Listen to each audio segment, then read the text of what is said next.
This conference will now be recorded. Hi, good morning all. So let's get started now. So in the last class, we have worked on home loan details screen, right? Okay. So since it was required for only home loan, so we have created under home loan class. Okay. So now we are going to work on a screen called collect assets and liabilities. Okay. So here borrower can have assets as well as the liabilities, right? So user should be able to, select the asset and the corresponding asset value. Okay. So assets will be a drop down property. Okay. Like, savings account, checking account, like that. And user should be able to select multiple assets as well as multiple liabilities. Okay. So multiple assets and multiple liabilities. So in order to hold the multiple assets, so we need a page list property. Okay. So later, so if you want to take the report for the particular work object, it has to show the list of assets as well as liabilities. Okay. So first what we need to do is, so we need to create data classes, for assets and liabilities, and we will create assets and liabilities as a page list properties, and we will specify those data classes as a page definition. Okay. So why we need to create as a page list is, so user will be able to select multiple assets as well as multiple liabilities. Okay. So generally, let's say if you have a drop down property called country, you can select only one value, right? But here you'll be able to select multiple values from the drop down. Okay. So one record, let's say savings account and that corresponding value is equivalent to one record. Checking account and that corresponding value will be another record, like that. Okay. So put heading, design or implement assets and liabilities screen.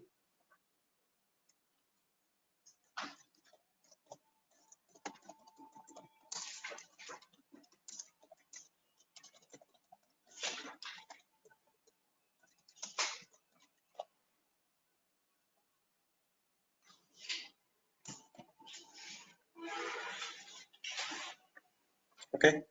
The step one. So create assets and liabilities data classes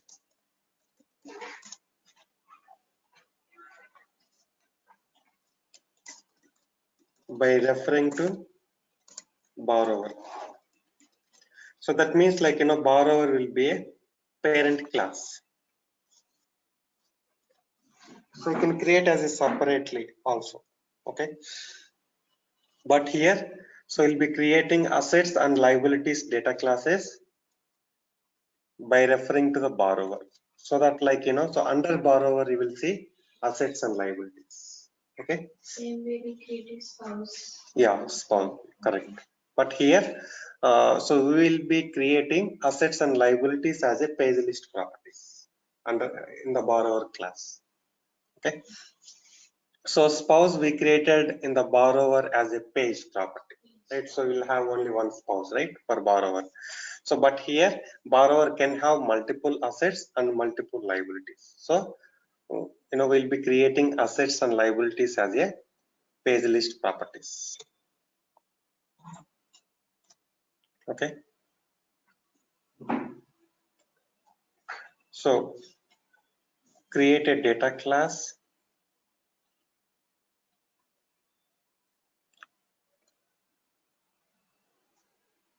called assets. Okay. So let's create, by referring to borrower. That means assets and liabilities are belongs to borrower. Okay.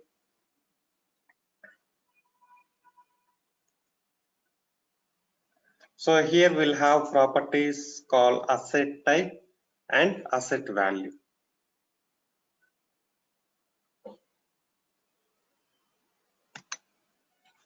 Okay. So create asset type, which will be a drop down property, and asset value.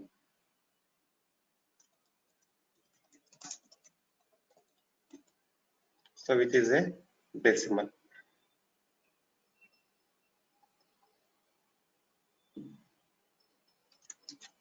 So let's enter the values in the local list.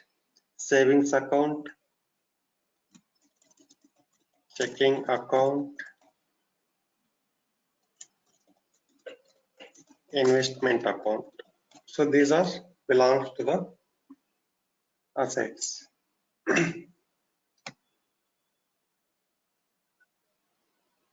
Savings, checking, and investment account. Okay. So now similarly, let's create liabilities data class, and we'll have the properties liability type and liability value.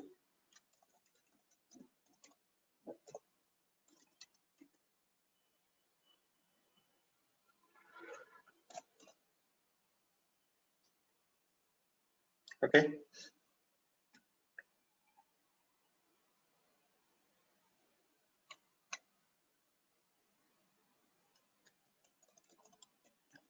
Liability type. So it will be a pick list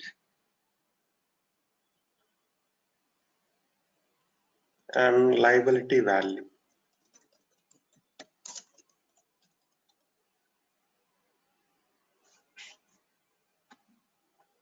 Okay. So here let's enter the values. Home loan, and let's say credit card. Okay. And so you can enter some other liabilities. Okay. So let's enter these two values.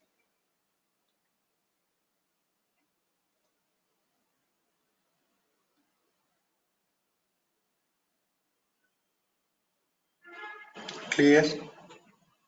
So now let's create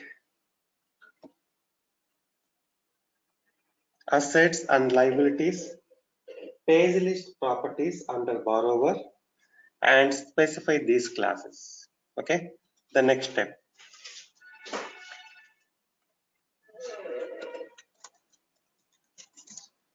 Create assets and liabilities page list properties in the borrower and specify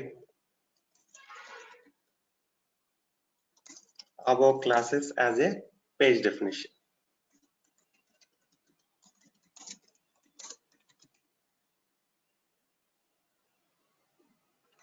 For assets, we will invoke assets class. For liabilities, we will specify liabilities class. Okay.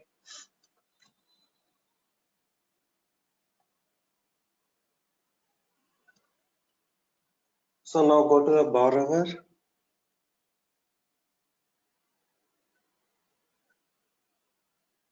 So again, see here. So you go to the borrower class, you open here from Explorer and go to the data model create property. So you can do in that way, or so this is the wizard, right? So you can create multiple properties. So now here I'm going to create, let's say, assets. Since it is a page list, so here we have a field group list. And what is the class? Borrower assets, right? Yeah.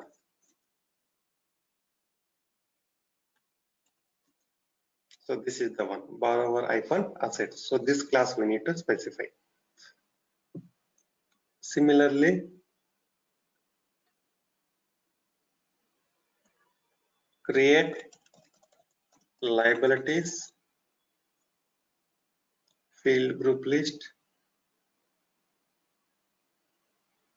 Okay, and here we need to invoke liabilities.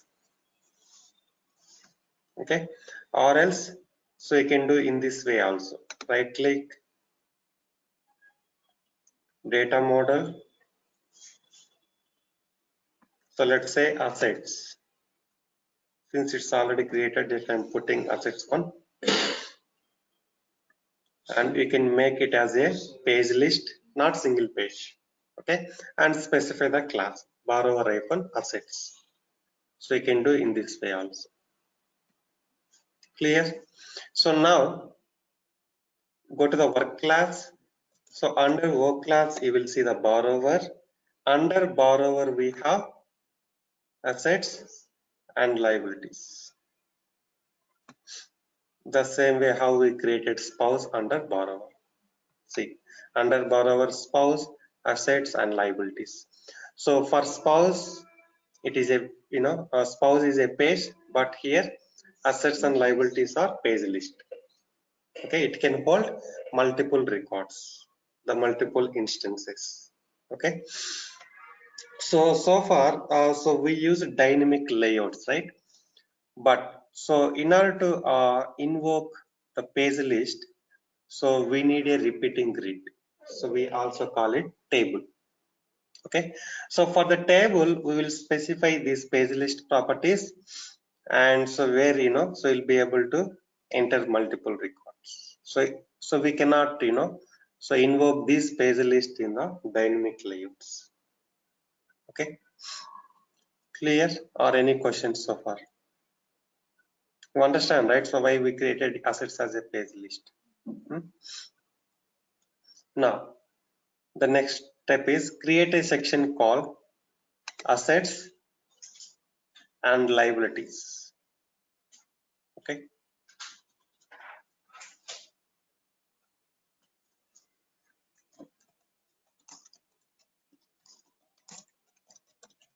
let's say you want to hold a list of products. Okay, mean like so you are entering, you should be able to enter multiple product details, product name, description, etc. So in that case also you need a products as a page list. Okay,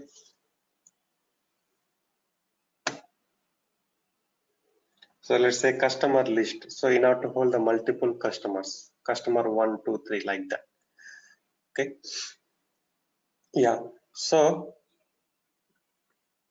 what we do here is, so here we have a layout called table. Drag the table inside the layout, and so if you go to the cell properties of this table, okay, the source this table can have multiple sources. Okay, so either you can specify report definition, or you can specify the data page or property. So property means either page list or page group. Okay, so we'll be doing the scenarios based on report definition and data page later, so to to display the data. So now yeah, we are going to use the page list property. Okay, so let's say you are just displaying the data from the database to UI. So in that case, like we can go for report definition or data page. Okay, so let's say I want to display all the list of countries in the UI. Okay, country code, country name, country code, country name, like that. So in that case we can use the report definition.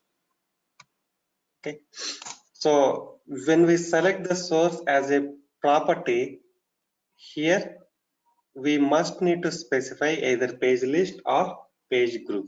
So we have a page list that is called assets.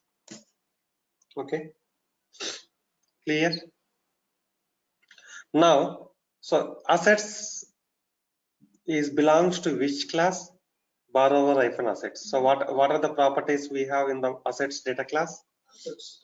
Yeah, asset type and asset value, right? So we will be able to specify those properties here, okay? Or else now we can directly drag it. So go to the assets, expand it, asset type. So you need to, drag to the below box and label will be displayed automatically. Okay, you don't need to do anything.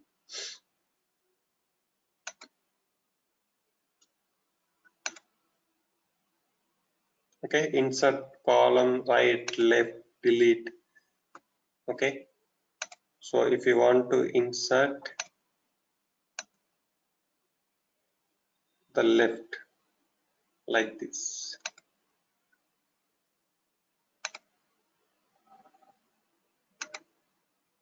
Okay, so now let's take asset value and drag here. Okay, so now see if you want to know, so you can you can also use inheritance path properties. Let's say if you want to use some properties from the borrower, you can also use those. Okay, so this asset type and asset value are belongs to the assets data class. Okay, clear? So now, so you need to go to the operations and select the inline. So you'll be able to select multiple assets. Okay, so you need to select this option, operations inline. That's it. Okay, so now similarly use one more layout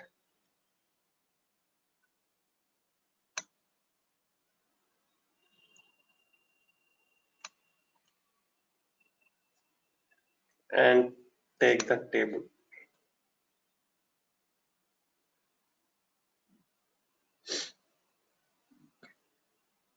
Again, okay, so what we need to specify here? Yeah, liabilities. And we can also call manually like this, but you need to specify label. So first you invoke the property, okay, and take the label and specify here.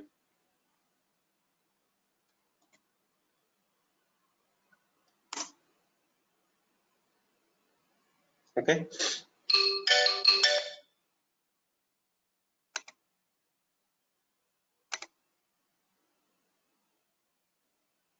and take asset value. Yeah, sorry, liability value, right?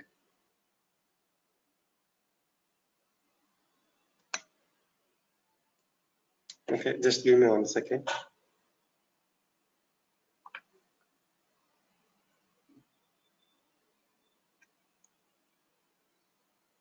Yeah, sorry. So clear. So either you can drag it or you can also call manually. Now let's see the difference. Both are same. Okay, right? So this is the design time. So in the runtime, so you'll be able to add. So can click on add and you can select the liability type. Okay, from the drop downs, and you can enter the corresponding value. Okay. So now, so we have a asset total and liability total properties, right?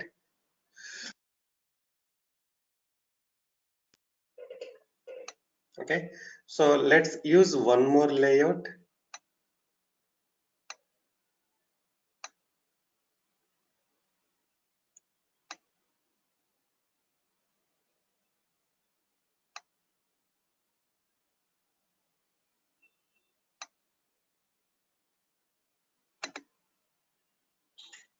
Okay, so where we have asset total and liability total properties.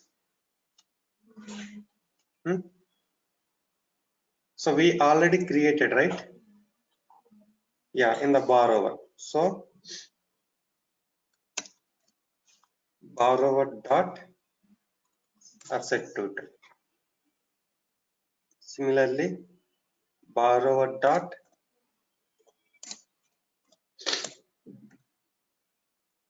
liability total.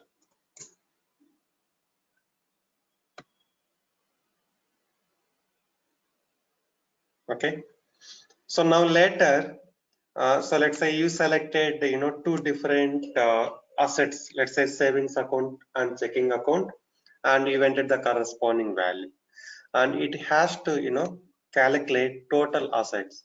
Let's say savings account 1 lakh, checking 1 lakh, so total should be 2 lakhs, so it has to be calculated automatically. The similarly liabilities also. Okay, any questions so far? So let's put layout heading, asset details, and these are liabilities details.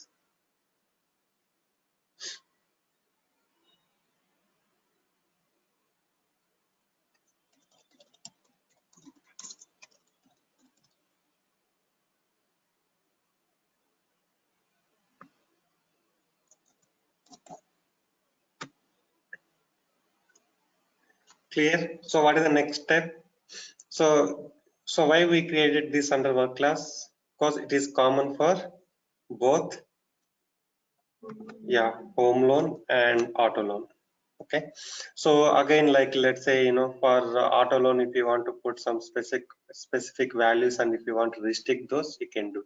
Okay, so now, but we are using the same layout, same screen for both home loan and auto loan.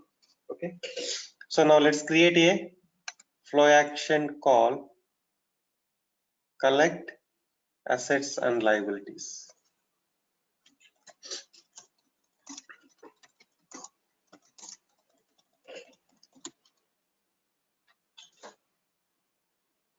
And invoke the section. The next step is create a flow action,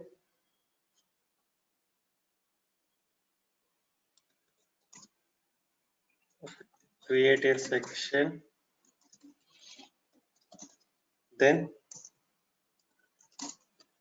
create a section, create a flow action, and invoke the section. The next step, invoke the flow action in the flow. So let's take home loan.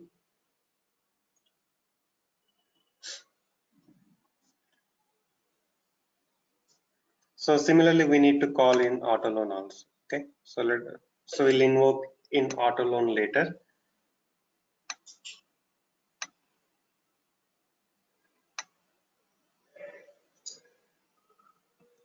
So this will be the fourth screen, right?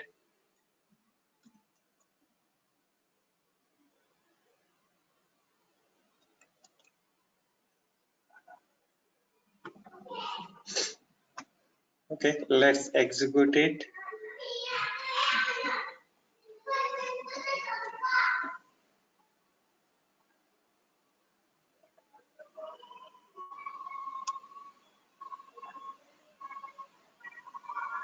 Okay, so this is assets and liabilities screen.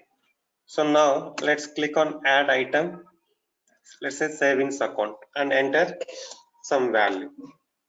Okay, next add one more item, and again you should not be able to select the same, yeah, same one, right? So that we need to restrict it, okay, through validations. So checking account, then so investment account, right? So now similarly, so why it is not adding? Because so we haven't enabled inline option.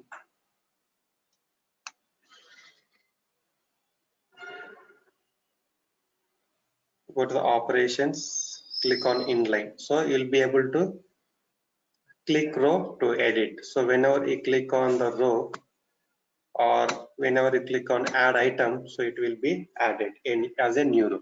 Okay,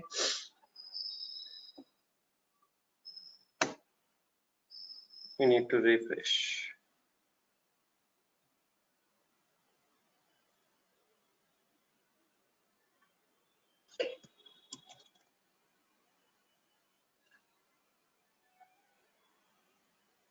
So you can delete the record like this. Okay, so now let's add some liabilities.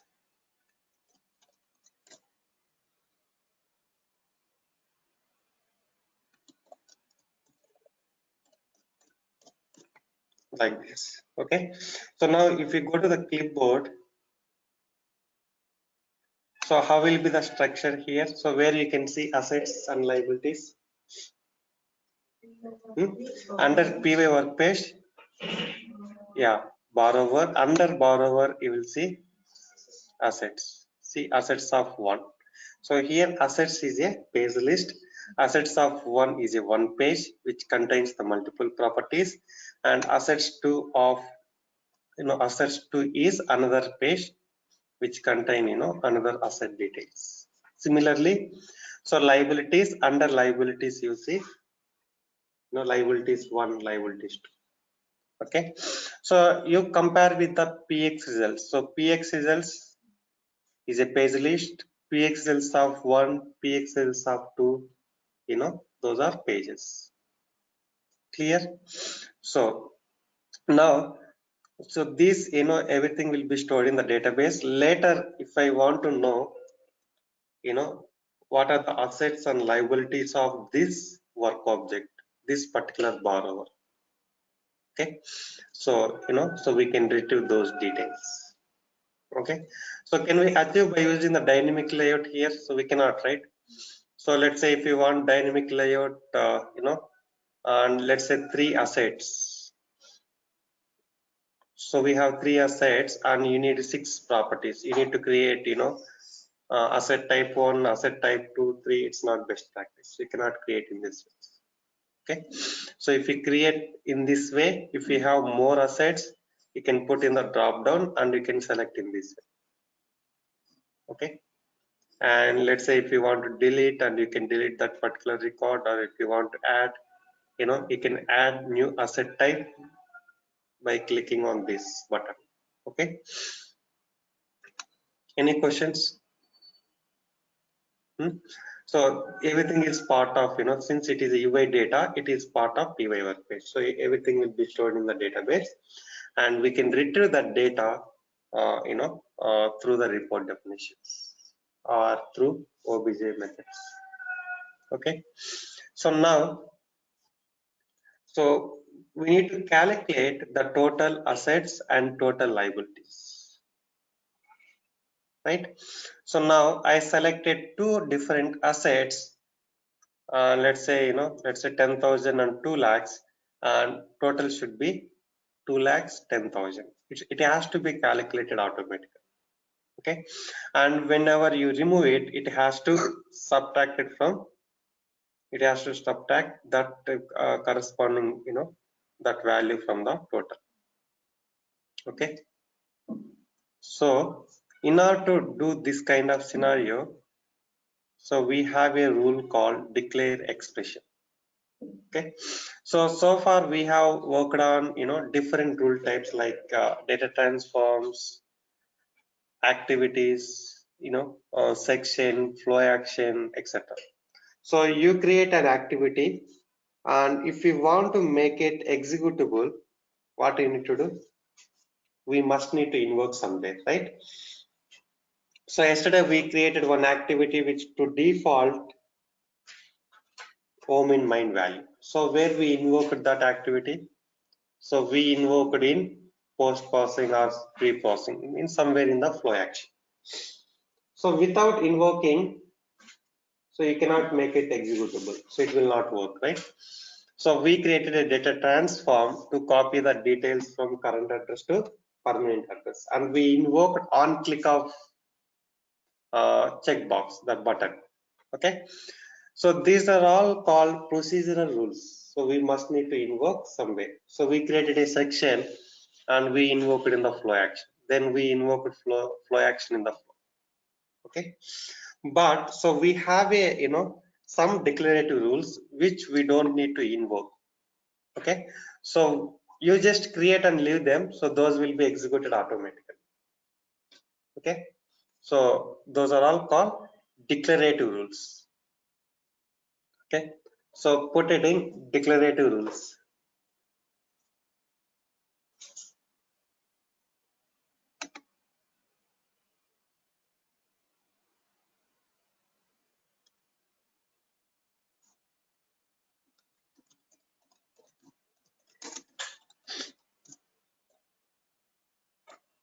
Okay, so which will be executed automatically. So no need to invoke explicitly. So you can put in the bracket.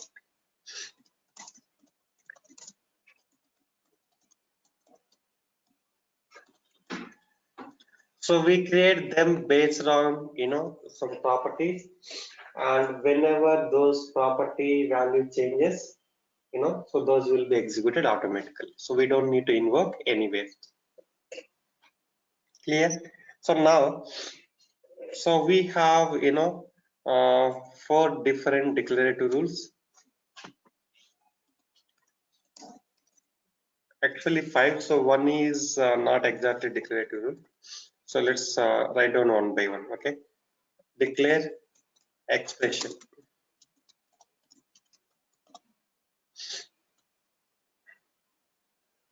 And so we have constraints. Declare constraints. Declare on change.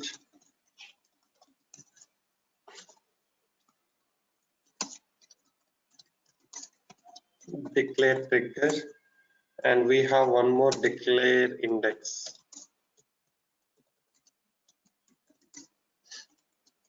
So declare expression, these four rules will be available under decision category.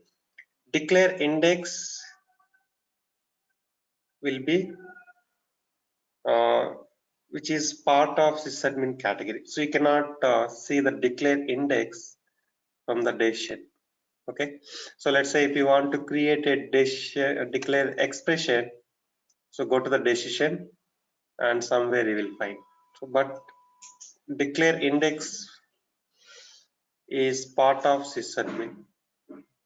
So we don't create declare expression manually. So okay. So somewhere here, right?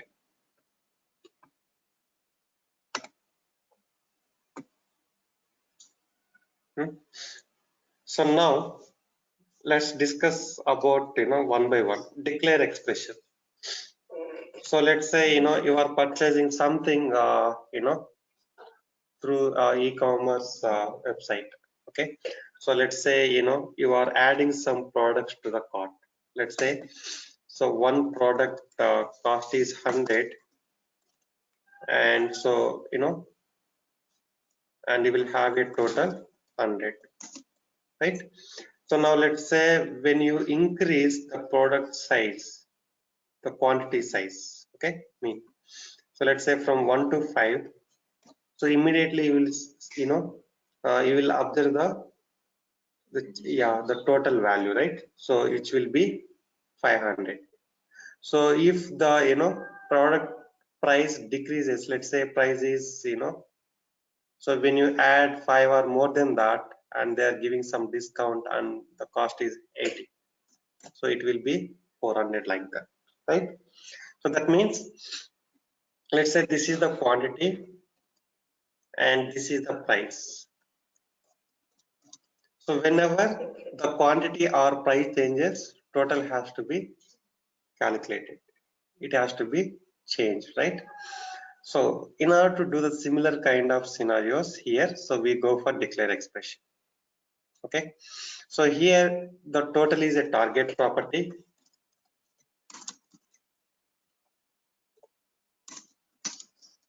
Quantity and price are input properties. So whenever the quantity or price changes, the total gets updated automatically. Okay. So now here in this case, tell me what is the target property and what is the input property? Yeah, asset value is the input and asset total is a target. So whenever the asset value changes, the asset total has to be updated, right? So let's create a declare expression. So we can create declare expression from the target property itself, or else you can create in this way. Okay, so now let's create from the target property itself. So go to the asset total,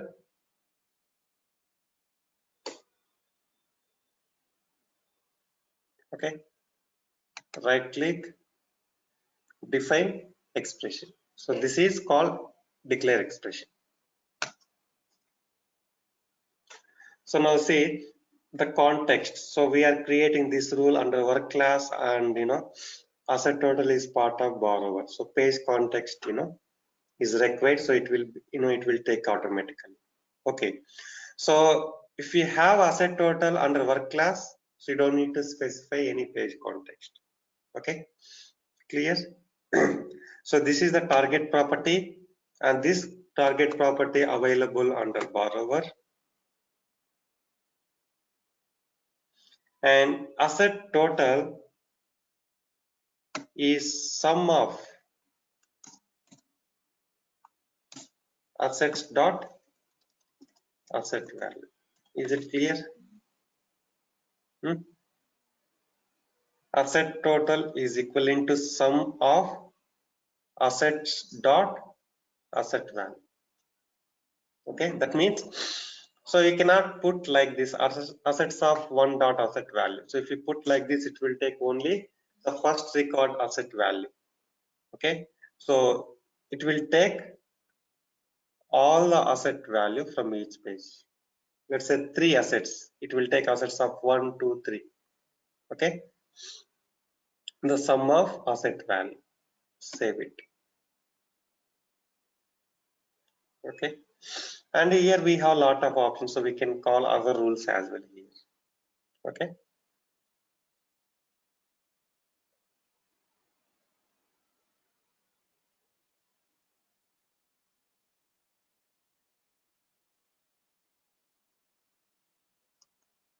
see now, so we don't need to invoke this declare expression, so we haven't invoked, so we just created, that's it. Okay, so now let's say I'm adding one more.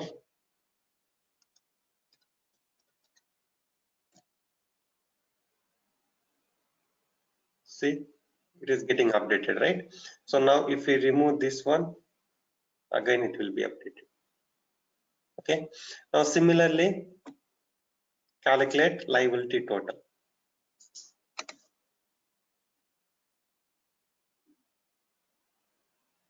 So let's create, again you can create in the same way. Go to the liability total property, or else you can create in this way also. Go to the decision, declare expression, but here we need to specify page context and all.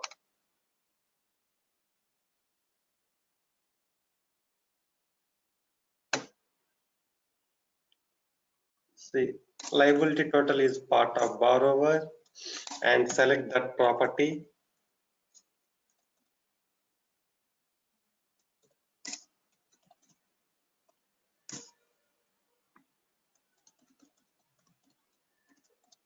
So label can be anything. So you can put, calculate liability total like that.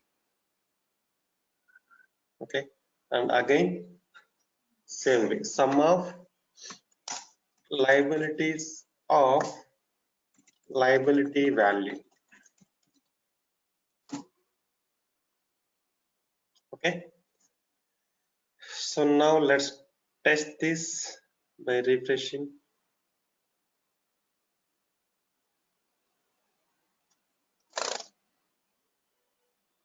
And this is liabilities. Okay,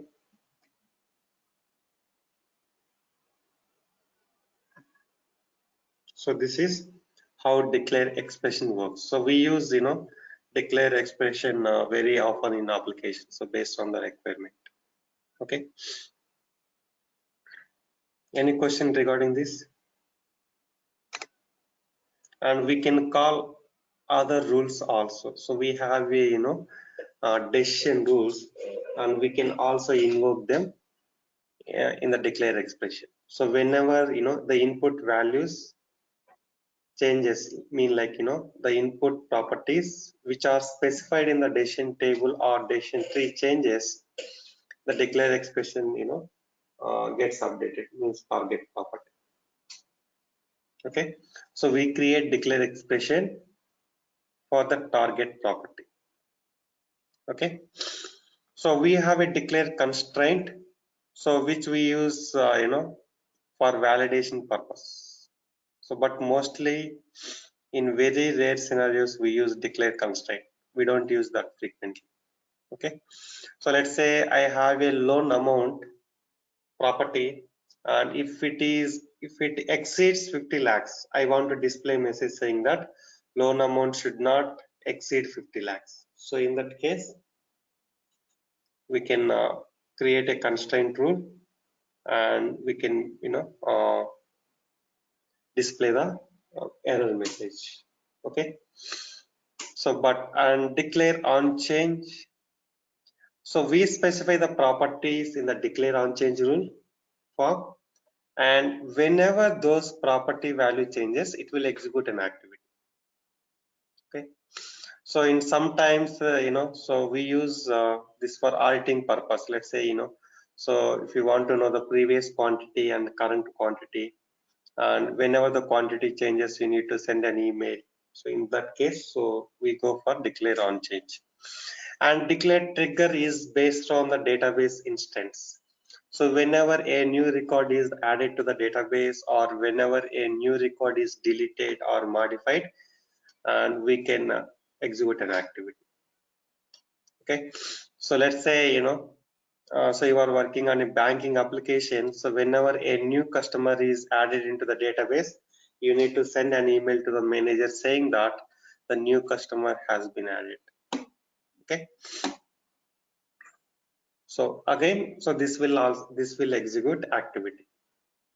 Okay, and declare index, this is for reporting purpose. So whenever so we have a page list properties, and so those will be stored in the blob columns by default, and if you want to retrieve from the blob, so we need to create so we will have to optimize those properties, and when we optimize this rule will be executed automatically. This rule will be created. So optimization is a separate concept that we'll be working on later. Okay, so we'll work on one by one. So in the next class we'll be working on declare constraint, and after few classes we will work on declare on change and trigger practically. Okay, any questions so far? But mostly among all these, so mostly we go for declare expression and declare index. Okay, so for interviews it is very important. So what is the difference between procedural rules and declarative rules? So procedural rules means the rules which we invoke, like all other rules. Okay, so these rules we don't need to invoke anyway. So we created a declare expression, and did we invoke it somewhere? No, right? So just we created, that's it, and based on this property value, so it will execute internally. Similarly, other declarative rules also. So we create declare constraint with the expression, and that also will be executed automatically, so we don't need to invoke. Okay,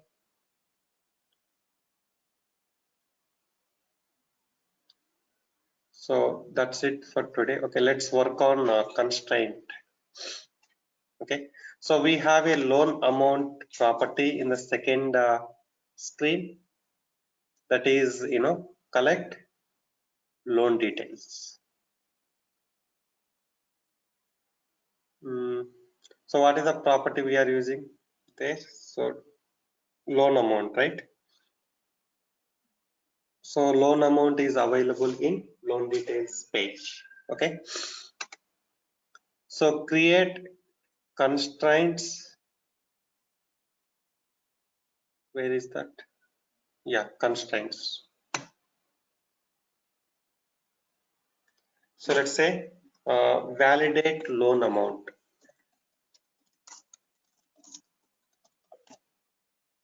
Okay, so here we are validating the loan amount, and if it exceeds 60 lakhs, okay, it has to display a message saying that loan amount should not exceed 60 lakhs. Okay,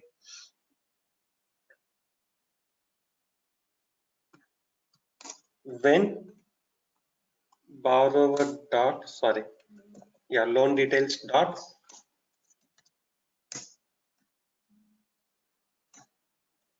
amount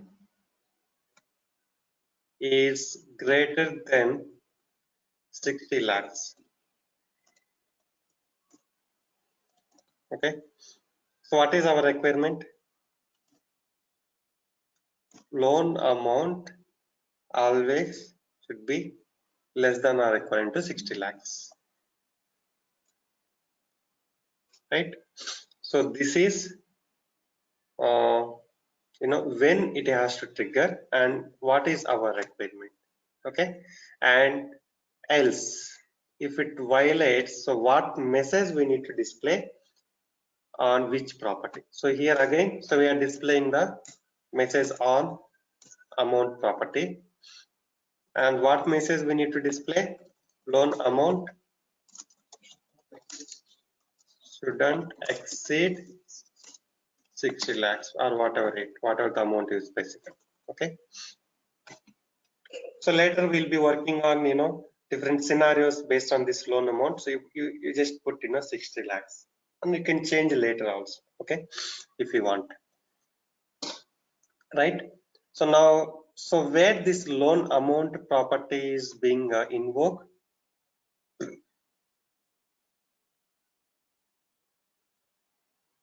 in the loan details section.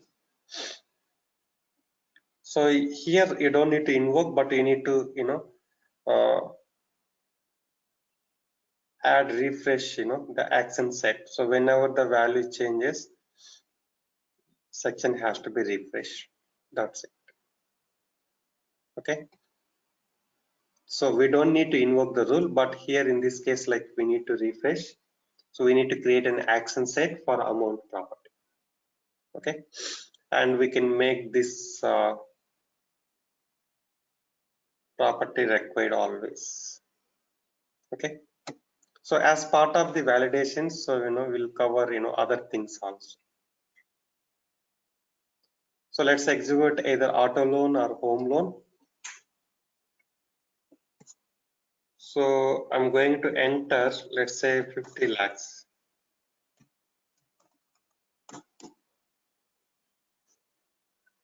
Okay, more than that, right? So if it is 50 lakhs, it will accept. So let's say I'm going to specify more 65 lakhs. Okay, loan amount should not exceed 60 lakhs, like this. Okay, so declare constraint.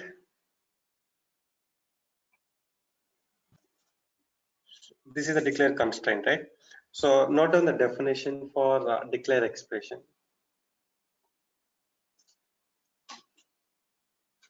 Declare expression: whenever the input value changes, the target property gets updated automatically.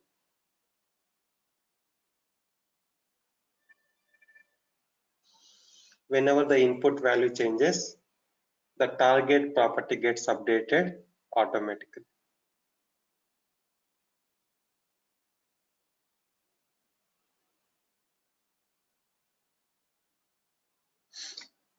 So declare constraint does not deviate from the desired range for a specific property.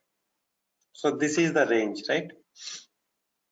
Okay, so it doesn't deviate from the desired range for a specific property.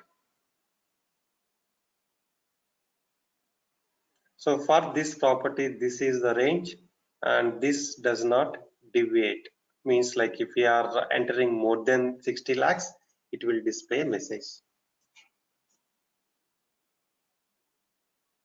Declare constraint do not deviate from the desired range for a specific property. So you can also specify the multiple properties. Okay, so you can, if you want to validate some other details, you can do that. But so mostly we don't use the declare constraints. The similar kind of validation can be achieved by using other rules also. Okay, so those will be covered as part of the validations. Any questions online, guys? No, Satya. Yeah. So you practice, this assets and liabilities screen and understand so why we created as a page list, and observe the clipboard structure. Okay, and work on declare expression. Okay. So in the next class, we will start working on decision rules. Okay. Clear? Right. So that's it for today. So we'll continue tomorrow. Thank you.